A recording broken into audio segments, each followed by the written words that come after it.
So has every book that you've ever read been able to hook you right from the start and carry you all the way through to the finish? Probably not. More than likely, it's because some of those books were missing a key component. In this video, I'm going to show you how to take your reader through an emotional roller coaster ride and actively experience your story and your lessons. I've also included a link below to my online writer's workshop that will help you master your message and change the world with your book, even if you struggle with writing.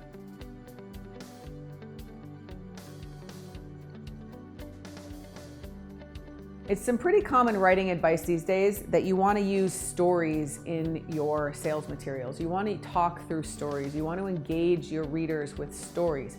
Well, that's great, but a story isn't necessarily just a recitation of facts. You don't want to just say, I went to the store and somebody tried to rob the store and I barely got away with my life. Like that who cares, right? It's a bummer that the store got robbed and you barely got away with your life, but why do I care?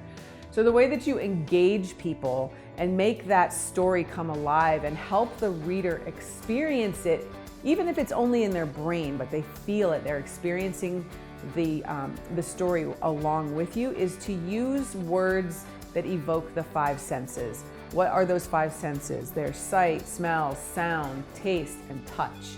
So when you use images and words that talk to these five senses or allude to those five senses, you're helping that reader experience what you were going through or what your client was going through or whatever it is that you're trying to describe.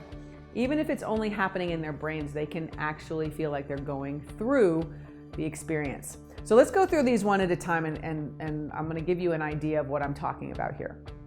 So let's start with taste. So success tastes like fine chocolate, or depending on your audience, success tastes like a cold beer on a hot day. Right? You know what that means. You know what a cold beer tastes like on a hot day if you drink beer, which I don't, so I don't know why I put that in there, but it's awesome. You know what fine chocolate tastes like. So we can experience that along with the writer. So let's talk about sight. After losing 50 pounds, I was able to look in the mirror and love what I saw for the first time in my life. You see how that's using sight to describe something?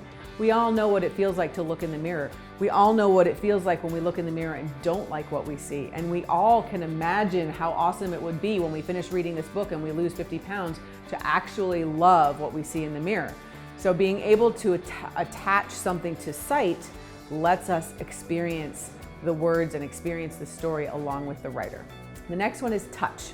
So my hands were shaking as I ran them across the prickly starched lace on the wedding gown. Now that could mean a lot of things. Whose hands were they? Were they a father's hands who were shaking because he wasn't sure that he was going to live long enough to see his daughter get married? Maybe it's a woman who is picking out her wedding dress and she's excited and she's shaking because she's so excited. But because you're describing hands and you're describing touch, we know what it feels like when our hands are shaking. And that word shaking and the word hands can evoke emotions of different kinds depending on the context. So if it's a father and his hands are shaking, it's because his baby is going to walk down the aisle and he loves her so much. Maybe he is really excited that he's walking her down the aisle. Maybe he thinks that her husband's a jerk and he doesn't really want her to get married. There's lots of different emotions we can evoke. Maybe it's a woman who never thought she would find love in her entire life. And she's finally actually being able to purchase a wedding gown. So it's easy to think, oh, that doesn't apply here. We're talking about nonfiction business books. Why am I going to be talking about wedding gowns? Well, you honestly, when you're telling stories, these are things that happen in real life. In real life, people get married. In real life, people lose weight, people gain weight, people hate how they look in the mirror. So even though you're writing a nonfiction book, you don't want to be boring and you don't want to just come from this pedestal of here's the information, here's my 7 steps to success, because who cares about your 7 steps to success unless I can experience how it felt in your life as you experienced that 7 steps to success, as you were figuring out those 10 steps or 7 steps to success. If I can't experience it and have a really satisfying experience as I'm reading the book, I'm not going to care how awesome your 7 steps are. I just am not going to have the interest level to keep reading the book. So when you can use these sensual words and these stories and these experiences and help people really feel like they were there with you when you figured out that first step to success, they're going to be much more engaged and they're going to like, know, and trust you so much more. So let's go on to smell. As I walked into the open house, I smelled freshly baked chocolate chip cookies and I knew that house was going to be mine.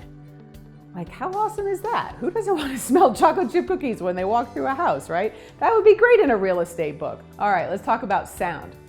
I could hear my children laughing and playing outside, but my migraine was so bad I couldn't get out of bed. That's kind of heartbreaking, isn't it? I could hear my children laughing and playing outside, but I was so embarrassed by my depression that I couldn't get out of bed, or I couldn't leave the house, or I wanted to play with them so badly, but I was in a wheelchair. I mean, that's depressing, but you get the idea. You just really want to be able to bring those readers along for the ride and let them feel. If it's a bad feeling, let them feel really bad. If it's a good feeling, let them feel really good. And by appealing to the senses, that's how you really grab them and bring them into the story. Books that can hook a reader from start to finish are written with passion and intellect and emotion. Emotion is that missing element that people, when they're writing their books, especially if it's a business book, they don't think about it. They don't realize how important it is to really make that reader feel something, because they think it's only for fiction, or they think it's only for TV or movies. Why do you think TV and movies are so successful? When they are emotional. If you can make a reader cry or feel happy or cheer for you or hope that you're gonna win, you've got them, you've hooked them. So using the 5 senses through stories is a great way to hook into those emotions. If you'd like more help writing your book, I have some amazing resources for you. I want you to click the link below and access my free 1-page book planner and my online writers workshop to learn more about getting your book hooked into more readers right now.